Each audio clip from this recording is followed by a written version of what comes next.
acompaña don José Mario Palechor. Él es un reconocido emprendedor en el sector de la recolección de residuos sólidos.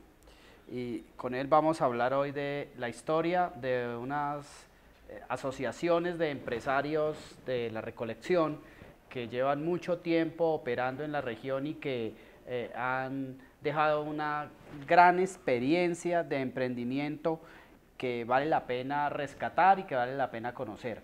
Don Mario, ¿quién es José Mario Palechor? José Mario Palechor es un líder indígena yanacona, nacido en el corregimiento de Río Blanco, municipio de Sotará. A partir de unos años, hace 25 o 30 años, llegué a Popayán después del terremoto de 1983. Llegué del macizo colombiano, donde también en el corregimiento de Valencia, municipio de San Sebastián, también fui líder comunal, ambientalista. Utilicé también mis conocimientos de cultivos de plantas medicinales. Como no había en esos lugares puestos de salud, atención de salud, pues nos tocaba utilizar más que todo la medicina natural.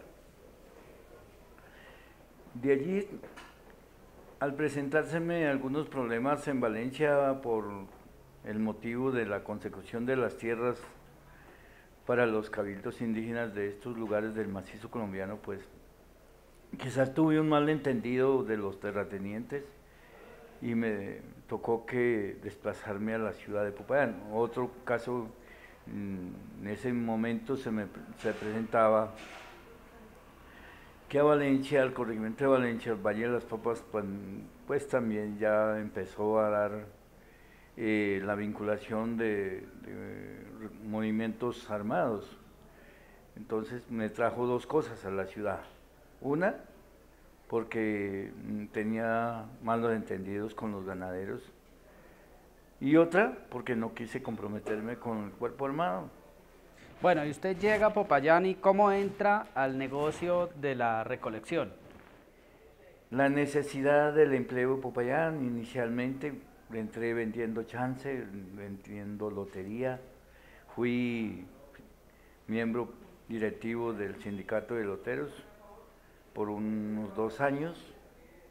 Luego de ver que la venta de chance y de lotería no era muy rentable para mí, una persona que no tenía quizás mucha visión administrativa sobre ese tema, entonces encontré que mi esposa había sido criada en Cali, ella es de origen nariñense también. Ella conocía qué era lo que servía del reciclaje en ese entonces. Empezamos a la necesidad de poder ganarnos alguna mantención de la comidita para nuestros hijos y para nosotros. Empezamos a recoger lo que era cartón y botellas chatarra. Entonces, en ese entonces, en 1984 y 85, el reciclaje era supremamente botado en los alrededores, al frente de los mercados, en las calles, en los andenes. Nadie reciclaba porque el material era demasiado barato, o había personas que lo compraban, como los señores Castañedas, la familia Mellizo, que eran los únicos, que cada uno tenía su bodega. Para los unos compraban cartón y papel, los señores Castañedas también compraban papel, los señores Mellizos compraban chatarra y botellas. Entonces pues yo apelé por ellos para averiguarles cómo era el negocio y cómo se compraba el material. Entonces ellos me apoyaron con 2 carretas de mano, una para mi esposa y otra para mí. Empecé a recorrer las calles, a recuperar cartón. Demasiado material había en ese entonces. El papel blanco yo lo llevaba por carretadas, y hay veces el señor que compraba el papel no tenía mercado y entonces me devolvía el material, me tocaba que volverlo y quemarlo en algún sitio o tirarlo al río Molino, porque no había de otra, no tenía dónde almacenar. Fue totalmente difícil. En ese entonces no tenía el mercado, el material reciclable, pero que tocaba, porque no había de otra. Yo, una persona que llega del campo, no tiene visión técnica, no tiene cómo ocuparse en algo por la falta de estudio, por la falta de conocer otras áreas de poder emplearse en la ciudad. Bueno, ¿y cómo es la llegada suya a Aremarpo? ¿Cómo es la historia? Cuéntenos. En 1986 me encontré con el puesto de salud Alfonso López, el portón de la Universidad del Cauca. Me encontré con el médico Carlos Cerazo, era el que dirigía y administraba el centro de salud de Alfonso López. Él me colaboró prestándome una oficina, un salón para poder empezar a convocar recicladores que habían por la calle, amigos o familias que yo conocía que eran del macizo colombiano. Los convoqué, los invité a que conformáramos una cooperativa o una asociación de recicladores. Entre el 86 y 87 logramos, con el apoyo de unos abogados, a elaborar estatutos, como fue el abogado Alfonso, Alonso Muñoz, inclusive también estaba de abogado el que fue director hasta ahora nomás de la CRC. Un conjunto de abogados me hicieron los estatutos y empezamos por esos estatutos a gestionar, y Carlos Erazo fue un tipo clave, un médico clavísimo, donde se vinculó estudiantes de tesis, médicos, ambientalistas, administradores, hacer la pasantía con esa visión de organizar un primer grupo de recicladores y empezar como a mirar el reciclaje una oportunidad de trabajo, de empleo para las familias más. Y en estos 12 años de recorrido, de trabajo con Asocampo, ¿cuáles han sido los logros? ¿Cómo ha sido el proceso de crecimiento de esa asociación? Pues hasta hace poco no ha sido muy el logro. Bueno, la CRC, con ese conocimiento, y he tenido hasta menciones honoríficas por parte de la CRC y del ministerio. Siempre he sido un líder que he transcurrido en diferentes partes del país, he hecho conferencias como en Leiva Nariño, estuve en Leiva Nariño, estuve en San Agustín Huila, estuve en Pereira, estuve en Manizales, donde recibí la mención honorífica por parte del ministerio como el mejor recuperador o reciclador del país. Y de eso ha sido unos logros, como el impacto de Mario Palechor, de ser la persona emprendedora, y que no me he muerto, que Dios me ha tenido en mi vida y mi salud de pronto para no desaparecer Asocampo, porque Asocampo hasta la fecha es Mario Palechor. ¿Por qué? Porque es el único que gratuitamente, a honore, hace las vueltas, hace las gestiones, sostiene la ruta de reciclaje, he sostenido el apoyo del municipio. De hace 4 años atrás empezaron a apoyarnos con una rutica de reciclaje, después de que a ellos no les resultó, porque acuérdense que había un carro grande reciclando para el municipio, pero como eso no les dio resultado, entonces ya pasaron mejor directo a darnos un carrito para reciclar los grupos de recicladores Aremarpo y Asocampo. Aunque un poco atrasado, eso nos tocaba quedar para el combustible nosotros de lo que reciclábamos. Se varaban las llantas del carro, nos tocaba a nosotros repararlas. Ha sido lastimoso el apoyo del municipio, bueno, pero al mismo tiempo muy mínimo, muy demasiado sin importancia, sin ver cómo cómo apoyar a a asociaciones para que puedan surgir como empresas. Usted toda su vida ha estado armando asociaciones y grupos para ayudar a la gente. ¿Por qué esa vocación? ¿De dónde viene eso? Mi vocación, comencé a trabajar, me metí, yo no tenía entendido mucho, pero mi vocación nació en el municipio de Florida Valle, donde me vinculé con algunos temas políticos de algunos políticos de la ciudad de Cali. Y me junté con un grupo de personas políticas en Florida Valle y formamos un comité, un sindicato de cañas, industrias de caña. Y de allí me comenzó esa tentación. Le picó la vena. Sí, me dio que es que por defender a los corteros y a los aradores y transportadores de caña, porque habían unos robos de caña que de los ingenios Cauca y Castilla decían que cuando las cañas eran de propiedad privada pesaban 6, 7 toneladas cada trailer, pero cuando era de administración pesaban 2, 3 toneladas, entonces robaban al cortero, robaban al alzador, robaban al transportador. Yo entré como cortero, entré después de ayudante de trailers, después el final terminé siendo tractorista. Era un buen líder ya, pero políticamente uno mete la pata ignorantemente.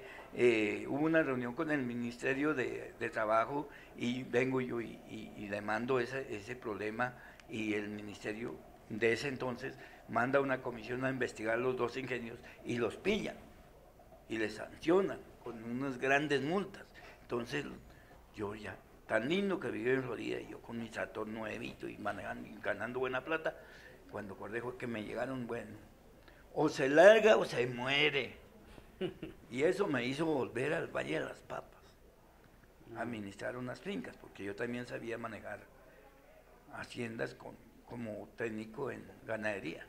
Esa vida de líder que usted ha tenido le debe haber dejado muchas experiencias y muchos aprendizajes alrededor de lo que una persona debe poseer para ser líder. ¿Qué habilidades, qué destrezas, qué características debe tener una persona para ser líder? Bueno, yo he aprendido y estoy aprendiendo a veces.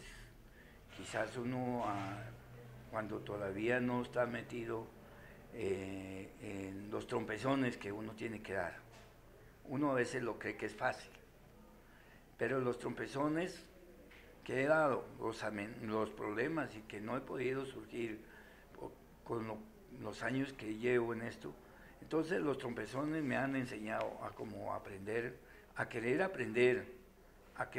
aceptar, a querer corregir los errores y aprender a escuchar y a solicitarle a las entidades educativas o estatales o como sea, que haya material humano capacitado, técnico, que los futuros, que empresas solo se hacen cuando hay una infraestructura técnica y administrativa y también con mentalidad social, con cultura de respeto.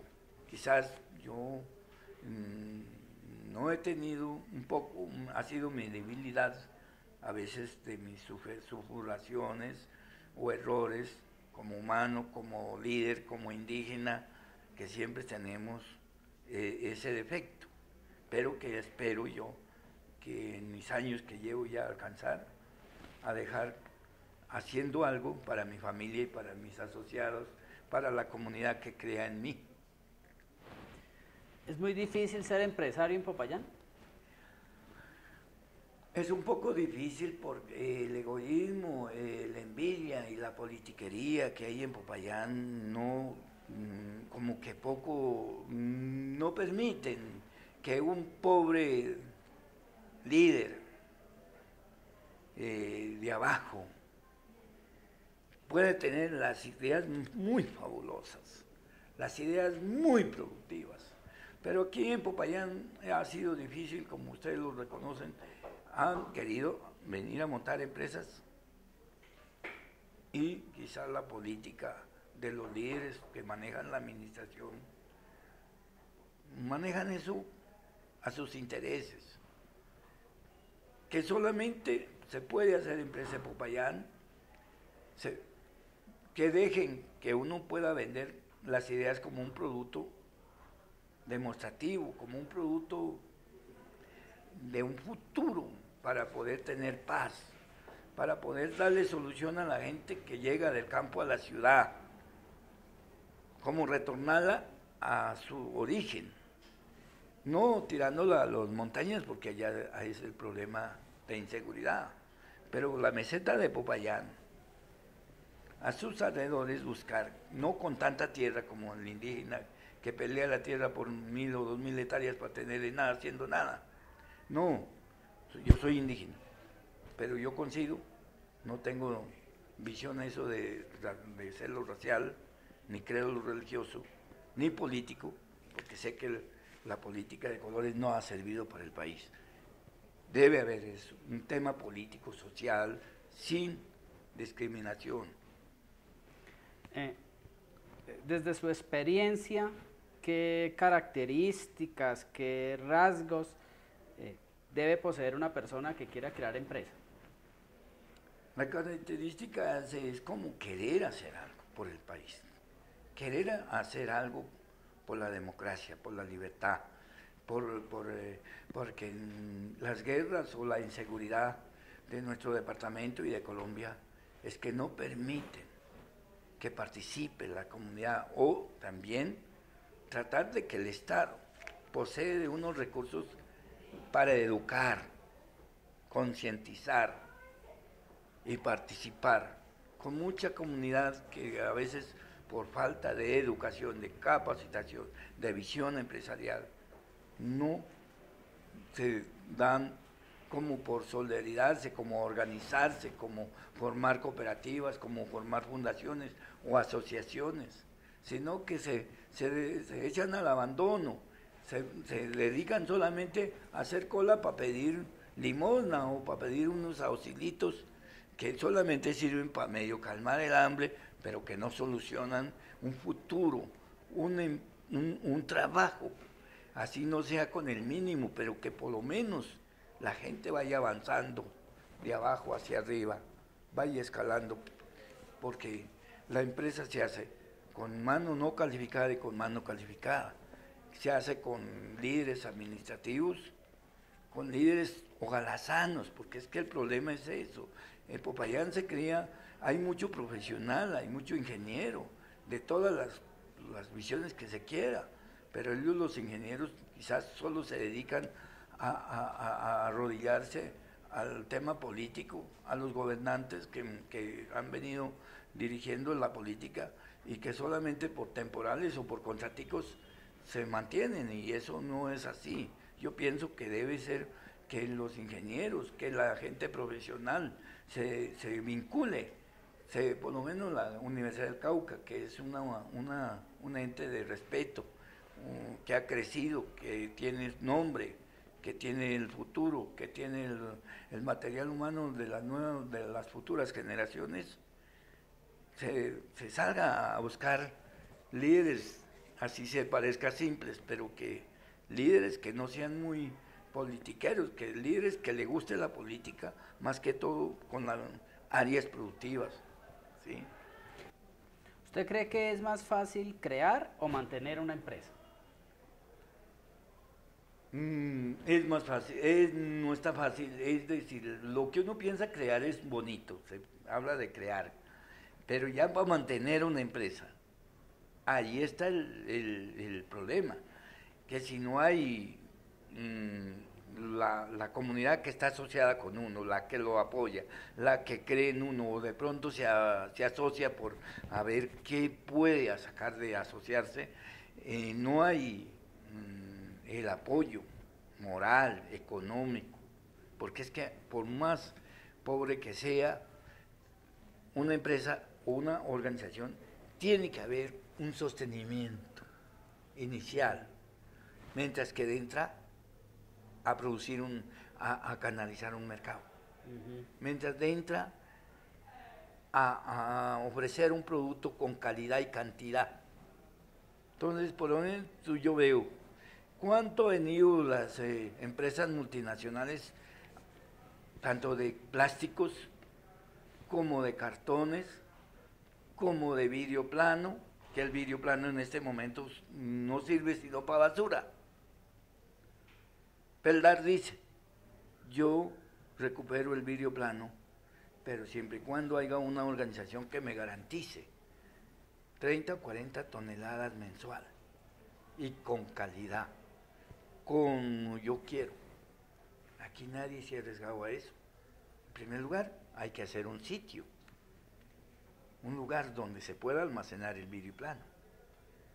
Segundo, hacer la campaña de recuperación y tener un capital disponible que no tenga que echar para atrás. Tener una administración sana, con mucha confianza, una seguridad, un centro de acopio con todas las garantías de seguridad, porque así como estamos en Popayán, así se piense hacer una gran administración, pero hay unos enemigos de afuera que están atrayendo a ver cómo entrarse a robarse el dinero que de pronto uno tiene para capital. Entonces, hay varios factores que hay que cuidarlos. Ya. ¿Usted qué le recomendaría a esas personas que quizás ven la posibilidad de hacer un proyecto de vida alrededor de una empresa, pero no se atreven a hacerlo? Dicen, no, eso es como muy difícil, no, esto como que no se puede, yo como que no soy capaz. ¿Usted qué le aconsejaría desde su experiencia a esas personas? Hombre, mi consejo, mi concepto, es como un grito de llamada de auxilio, como un grito de conciencia, como un grito de experiencia, como pedir auxilio a las personas que tienen cómo meterse a ese lío, porque tienen cómo. Aquí Popayán tienen cómo. Si aquí volviera una pirámide de manejo de plata, hacen cola para ir a dejar la plata allí, o hay cola para tener la plata en el banco, en los bancos, sin hacer nada, sino antes pagando por guardar la plata.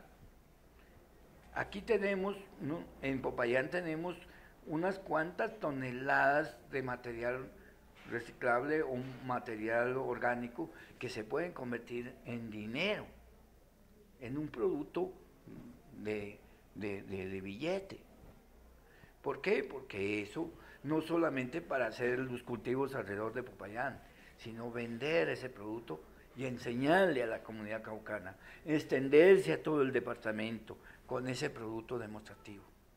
No, mi sueño es tener un centro de acopio, tener un salón de capacitaciones de visión empresarial para invitar a todos los alcaldes del Cauca y decirles, vea, esto es lo bueno. Aprendan a manejar su riqueza en cada pueblo, aprendan a manejar como producto, como una materia que produce riqueza. No hay necesidad de que nos vengan a tirar el material a Popayán, que cada pueblo maneje su propia riqueza y que los desperdicios, que antes lo llamamos basura, ahora ya se llaman residuos sólidos, reutilizables, orgánicos, que lo que queda para el desperdicio del llamado rellenos sanitarios son un 30 o un 20% lo que totalmente se tienen que manejar en la tierra.